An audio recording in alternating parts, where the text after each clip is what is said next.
मैं नितिशा खलको से रिक्वेस्ट करूंगा कि वो आएँ। वो साहित्य की स्टूडेंट भी हैं और इसके अलावा जो भारत देश में सबसे जो कमज़ोर से कमज़ोर तबका है उसकी वो नुमाइंदगी करती हैं, और उसमें भी महिला हैं जो कि पूरी दुनिया में अगर देखा जाए, जैसे मैं पढ़ रहा था कार्ल मार्क्स एंजल्स की किताब पढ़ रहा था, फैमिली और प्राइवेट प्रॉपर्टी, तो वीमेन के खिलाफ ही सबसे पहले साजिश की गई थी, वीमेन को ही सबसे पहले आपको गुलाम बनाया गया था। तो हम चाहेंगे कि वो अपने कुछ दर्द को अपने कुछ बताए, बहुत ही संक्षेप में। आइए।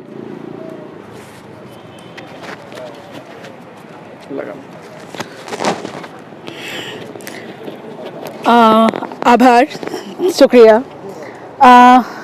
यहाँ बैठे दिग्गजों को सुनना बहुत लाभकर रहा।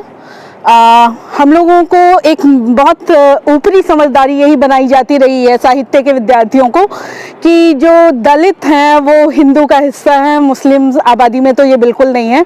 लेकिन ये तथ्य जब से जेएनयू में पसमानदा मुस्लिमों की बातचीत शुरू हुई है, अली अनवर साहब भी आते रहे हैं, तो इनके हवाले से हम लोगों ने इस टर्म को सुना और अपने जहन में ये बात को अंदर डाला कि नहीं, ये प्रॉब्लम्स यहाँ भी है। और आज जिस तरीके से उमाकांत सर से लेकर के आयुब्रन सर और वसी साहब सबने अपनी बातें रखी, उसमें बहुत सारे तथ्य हम लोग अपने बीच में ले करके अपने छात्रों के बीच में जाएंगे और ये बातें करेंगे जहाँ पे खुल करके बातें आएंगी। शायद हम लोग उस समाज से नहीं आने की वजह से बहुत सारी बातें अलग बंद रह जाती हैं।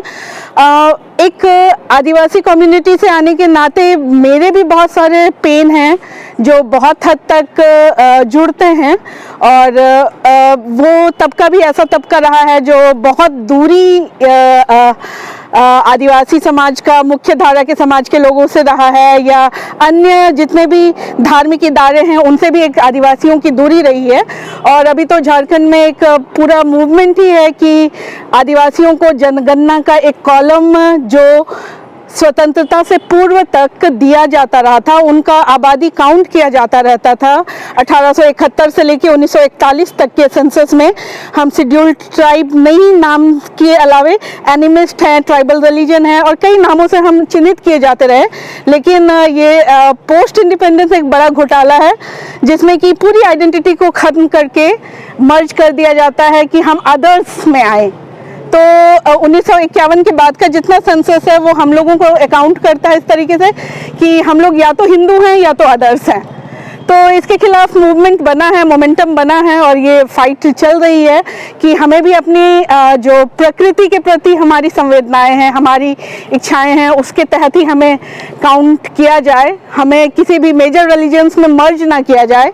और जो डिबेट यहाँ पे दलित क्रिश्चियंस और दलित मुसलमानों के हवाले से आता है, रिजर्वेशन के सवाल, तो हमारी सॉलिडरिटी उनके साथ बनती है कि उनको दिया जाना चाहिए जिस तरीके से शेड्यूल ट्राइब के पास भी ये एक बहुत क्लियर कट अंडरस्टैंडिंग है कि धर्म से तय नहीं होता है उसका मार्जिनलाइजेशन उसके बहुत सारे फैक्टर्स से तय हो रहा होता है। तो हम इसके साथ में खड़े होते हैं कि उनको भी उनका जायज़ हक मिलना चाहिए। और इतनी छोटी सी बात के साथ मैं शुक्रगुजार हूँ आप सभी को सुना, और आगे भी हम लोग संवाद में रहेंगे, ये उम्मीद हम करते हैं। तो बहुत बहुत शुक्रिया है आप सभी का, शुक्रिया।